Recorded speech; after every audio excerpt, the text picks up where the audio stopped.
Est-ce qu'il vous est déjà arrivé d'avoir l'impression de parler à un mur? L'impression d'avoir un raisonnement au top, des propositions nickel, exactement les bons arguments pour obtenir l'accord de quelqu'un, et pour autant, même si cette personne vous a dit « ok », rien ne change. Alors du coup, forcément, après, on part dans des séquences de stress. On peut en arriver à se dire, alors voilà, moi je suis trop nul comme DRH, de toute façon, il me respecte pas. Ou bien dans l'autre sens, on peut faire du plus-moins et dire, de toute façon, c'est un abruti. En réalité, et c'est ça la bonne nouvelle de la chronique de cette semaine pour vous, les DRH, c'est que vous êtes peut-être simplement tombé dans la méconnaissance, c'est-à-dire la zone obscure de la personne qui est en face de vous. Quelque chose qui est évident pour vous, que vous avez l'impression que ça se voit comme le nez au milieu de la figure, et bien pour cette personne, à ce moment-là, c'est invisible. Je m'appelle Aurélien Daudet, bienvenue dans Révolution RH. Ce concept des méconnaissances est l'un des plus puissants de l'analyse transactionnelle. Et pourtant, bizarrement, c'est aussi un de ceux qui, relativement, est moins utilisé. Ce que je vais faire dans cette chronique, c'est vous montrer d'abord comment ça fonctionne, ces méconnaissances, et le principe de l'enchaînement de niveaux de méconnaissances. Ensuite, je vais vous donner l'exemple que ça pourrait faire par rapport à quelqu'un qui aurait du mal, ou qui refuserait, ou qui ne saurait pas qu'il faut s'arrêter de fumer. Et puis nous parlerons d'une autre difficulté souvent rencontrée pour vous les DRH en entreprise, des personnes avec un comportement agressif, voire harcelant. Il y a 4 niveaux de méconnaissance concernant les problèmes. Le premier niveau, le plus général, le plus global, c'est le niveau de « je ne vois pas l'existence même d'un problème ». Deuxième niveau, je vois l'existence d'un problème, mais je ne vois pas la signification de ce problème. J'ai une interprétation qui n'est pas la bonne. Troisième niveau, je vois bien l'existence du problème, je vois la signification du problème, mais je ne vois pas la possibilité de changer la situation, je ne vois pas la possibilité de résoudre ce problème.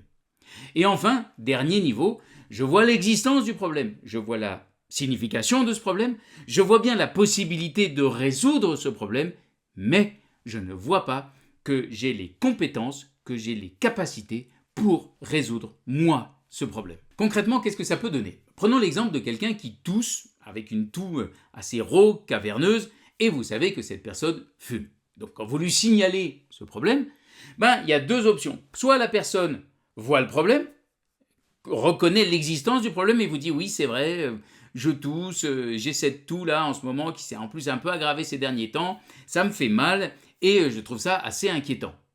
Première version.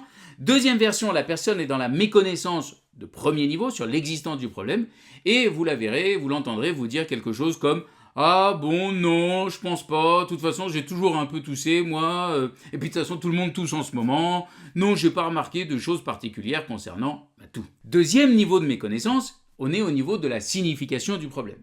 Première possibilité, toujours, donc la personne est en dehors de la méconnaissance et vous la verrez par exemple vous dire oui c'est vrai, c'est lié à ma consommation de tabac, c'est clair que c'est pas la même toux que quand j'ai une grippe, une angine, un rhume classique. Là c'est vraiment quelque chose qui est lié au tabac et je vois bien que ça a des conséquences pas bonnes, voire graves sur ma santé. Deuxième possibilité, on est là dans deuxième méconnaissance, la personne a bien vu l'existence de cette toux, mais elle vous dit quelque chose comme « Oui, mais non, en fait, c'est lié au fait qu'on vit dans des univers pollués. De toute façon, vivre en ville, c'est forcément, voilà, ça nous flingue les poumons. » Ou bien elle va vous dire quelque chose peut-être même de plus grave. « Bah oui, qu'est-ce que tu veux, quand on fume, on tousse, c'est comme ça. Et puis, de toute façon, il faut bien mourir de quelque chose. » Donc la personne soit n'a pas ne fait pas le bon lien causal, soit nie la gravité, l'importance du lien causal entre la toux et le fait de fumer. Troisième niveau, je sais qu'il y a un problème, je reconnais l'existence du problème, je reconnais la signification de ce problème, mais parfois, je ne reconnais pas la possibilité de résoudre ce problème, la possibilité de sortir de cette situation. Et donc, par exemple, en version positive, vous allez avoir des gens qui disent « Oui, c'est vrai, j'ai vraiment une sale toux en ce moment. Je vois bien que c'est lié à ma consommation de tabac et que ça va avoir des conséquences sur ma santé si j'arrête pas tout de suite. Et je sais que si j'arrêtais, alors j'irais mieux. » De l'autre côté, donc au niveau méconnaissance, vous allez avoir des gens qui vont vous dire Bah oui, mais que veux-tu, je sais bien que je devrais arrêter, mais de toute façon, vu que j'ai commencé à 16 ans, maintenant c'est trop tard, ça sert à rien d'arrêter. Et enfin, quatrième niveau de mes connaissances, je sais qu'il y a un problème, je connais la signification de ce problème, je sais qu'il y a la possibilité de résoudre ce problème, mais je peux douter de ma capacité personnelle à résoudre ce problème. Donc en version positive, oui, je vais le faire, je sais que c'est possible, et d'ailleurs, je vais prendre rendez-vous chez le médecin pour qu'il me donne un plan d'action pour sortir de mon tabagisme chronique. Ou bien, en version méconnaissance, oui, je sais qu'il y a un problème, oui, je sais que c'est mauvais pour la santé et qu'il y a des moyens d'en sortir, mais tu sais, je pense que moi, j'en serai jamais capable. Ou bien, chose que vous avez peut-être déjà entendue, oui, je sais, mais tu sais, j'ai déjà essayé et à chaque fois que je retombe, aujourd'hui, je suis un peu découragé. Je pense que ça sert à rien que je réessaye une fois de plus. Pourquoi est-ce que c'est important de savoir repérer ces niveaux et de comprendre ces niveaux de méconnaissance?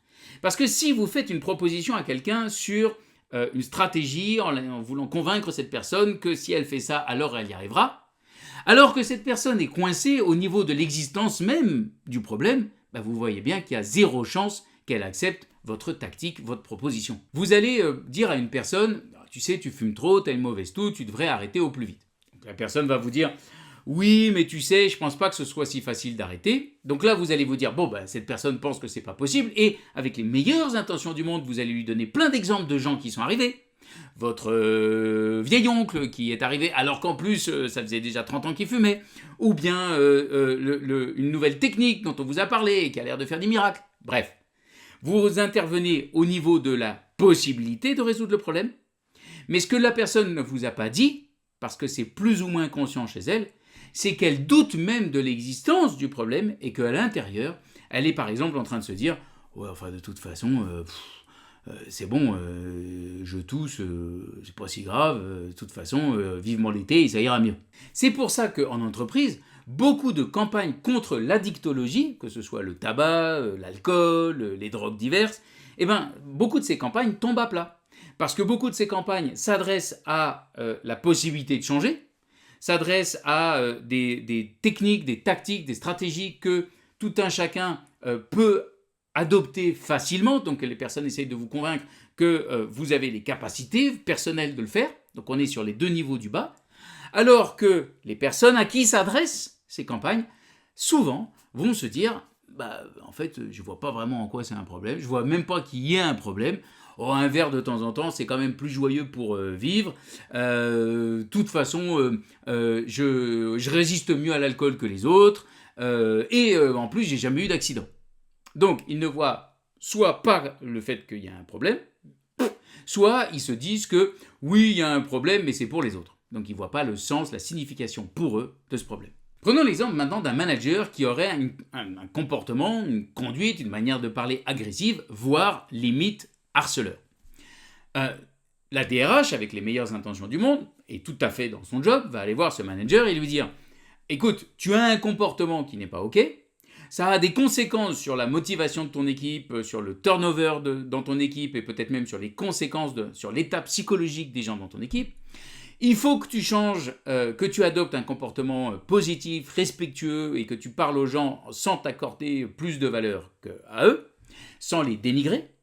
Et je sais que tu en es capable. Si tu veux, j'ai des techniques pour ça. Il y a même des formations, des stages si tu veux. » Donc la personne, la DRH, a balayé les 4 niveaux et elle va voir en face d'elle une personne qui peut-être est coincée justement à un de ces niveaux.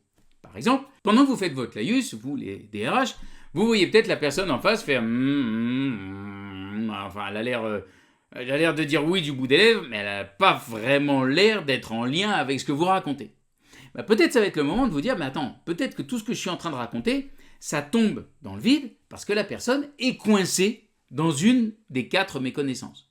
Par exemple, pendant que vous êtes en train de causer et de faire votre discours qui est tout à fait juste, c'est pas ça que je remets en cause, mais la personne est coincée au premier niveau de méconnaissance, sur l'existence même du problème, et elle se dit quelque chose comme de quoi elle me parle, mais il n'y a rien qui se passe, ma manière de parler est très bien, et en fait, tout ce qu'elle cherche, là, la DRH, c'est à justifier son boulot.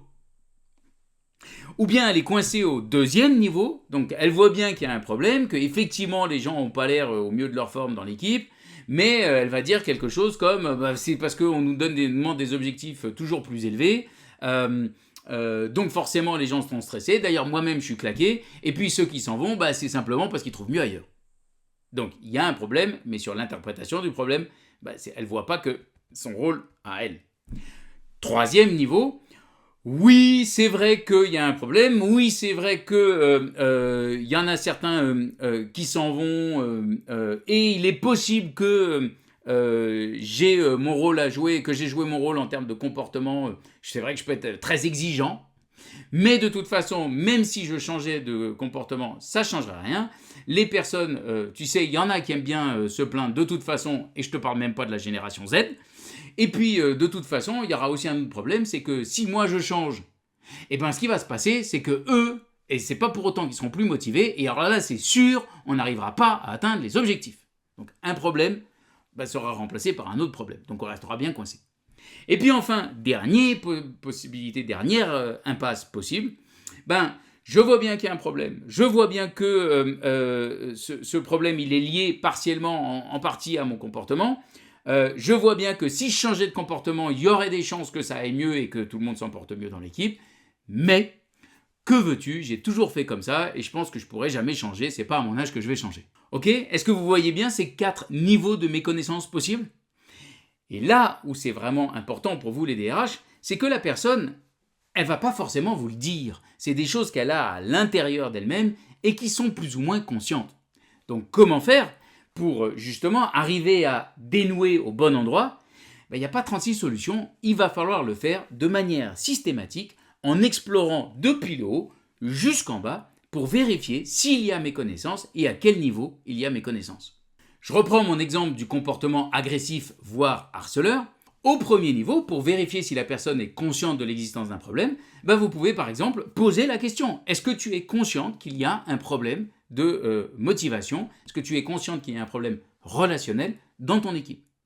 Et ayez par exemple des chiffres en termes de turnover versus d'autres équipes, ayez des chiffres sur le nombre de plaintes ou ayez des exemples de personnes qui sont venues dans votre bureau, bien évidemment sans rompre la confidentialité, mais pour que la personne en face de vous, à un moment, prenne conscience de l'existence du problème.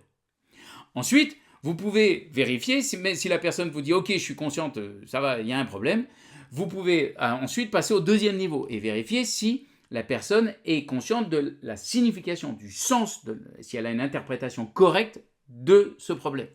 Par exemple, lui dire quelles sont les causes selon toi de ce problème ? Vérifier que la personne, à minima, dans la liste des causes, prend en compte son comportement en tant que manager. Troisième niveau, au niveau maintenant de la possibilité de résoudre ce problème, vous pouvez lui poser la question, donc, puisque tu es conscient qu'il y a un problème, puisque tu es conscient que ce problème est partiellement lié en partie lié à ton comportement, est-ce que tu vois des solutions pour sortir de cette situation ? Et, dernier niveau, tu es conscient qu'il y a un problème, tu es conscient que ce problème est en partie lié à tes comportements, tu es conscient qu'il y a des solutions pour en sortir, qu'est-ce que toi, tu es prêt à faire ? Est-ce que tu veux quelque chose pour y arriver ? Et là, vous venez checker si la personne a une conscience, qu'elle a la capacité personnelle de sortir de ce problème. En conclusion, toutes les fois où vous avez l'impression de parler à un mur, vraiment d'être dans une impasse, de ne pas trouver le bon levier pour que la personne accepte de changer une situation, de changer de comportement, avant de vous préoccuper de la convaincre, vérifiez si pour cette personne, ce que vous êtes en train de décrire n'est pas totalement invisible. C'est ça la puissance de cette grille des méconnaissances, c'est que ça nous permet d'intervenir au bon endroit et donc, du coup, vous, les DRH, de ne pas perdre, de ne pas consommer de l'énergie en vain et de appliquer la bonne énergie au bon endroit. Et bien évidemment, si vous faites ça, vous allez aider la personne à prendre conscience, à se renforcer, à arrêter de elle-même coincer dans une passivité. Et avec tout ça, je vous assure, je vous garantis que vous allez être reconnu comme une vraie aide, un vrai soutien et que vous allez rendre votre entreprise bien plus puissante. Très bonne semaine.